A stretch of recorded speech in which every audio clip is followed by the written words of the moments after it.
Hi everyone. I want to start with some good news today. Proposition 15, which would have dramatically hiked taxes on business properties, has failed to pass. The result of this vote wasn't clear until enough votes could be counted. We didn't know the outcome until last Wednesday, 8 days after the election. So, just in case this bit of news got lost amidst all the other election news you were following, we wanted you to know.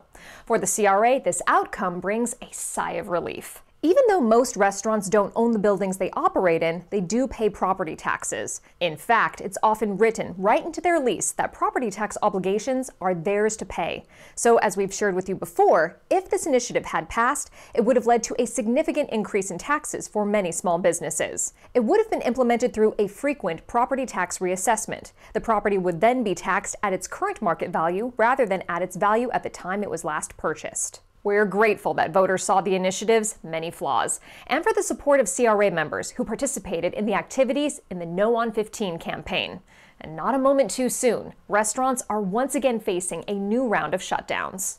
These are widespread. Governor Newsom announced today that a total of 41 counties are now back in purple tier, which is the most restrictive tier. In these counties, which represent the vast majority of the state, restaurants will have to close indoor dining again. This is the third time that restaurants have had to close during the pandemic. That's to say nothing of Los Angeles County, where they've never reopened indoor dining since the last shutdown in July.